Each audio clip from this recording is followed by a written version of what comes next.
পাকিস্তান সিরিজে স্কোয়াডে ছিলেন লিটন কুমার দাস, তবে ভাগ্যে শিখে ছেড়েনি। অবশেষে ভাগ্য খুলল ভারতের বিপক্ষে ফতুল্লা টেস্টে।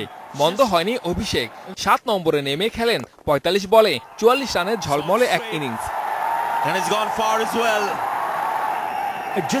তবে আক্ষেপ রয়ে গেল, দলের সিনিয়র ক্রিকেটারদের বিদায়ের পর ফলন এড়াতে লিটনের দিকে চেয়েছিল বাংলাদেশ। লিটনের দৃঢ়তায় ফলন এড়ানো সময়ের ব্যাপার ছিল, কিন্তু দলীয় 232 রানে লিটন আউট হওয়ার পর ফলন এড়াতে পারল না বাংলাদেশ। আমার যেটা টার্গেট ছিল যে টিমটাকে ফলন থেকে ক্রস করা, আরো বড় কিছু ইনিংস দেওয়ার জন্য টিমের জন্য। আমি চাচ্ছিলাম যে টিমকে একটু ভালো একটা পজিশন নিয়ে যাওয়ার জন্য। ব্যাড লাগ যে আমি পারিনি। মুশফিকের চোটের কারণে ফতুল্লা টেস্টে অভিষেক হয় লিটনের। প্রতিভার ঝলক দেখিয়ে প্রথম টেস্টে মন জয় করেছেন ক্রিকেট বোদ্ধাদের। অনেকেই মুশফিকের বিকল্প হিসেবে ভাবছেন লিটনকে, কিন্তু লিটনের আছে দ্বিমত।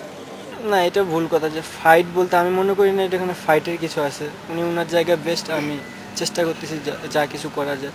হয়তো বা এটা আমি সুযোগ পেয়েছি, আমি চেষ্টা করতেছি কিছু করার জন্য। দুটো আলাদা পরিচয় লিটনের, উইকেট কিপিং এর সাথে স্টাইলিশ ব্যাটিং, দুটোতেই শতভাগ সফল হতে চান লিটন। Saiful Majumder, Independent News, Dhaka.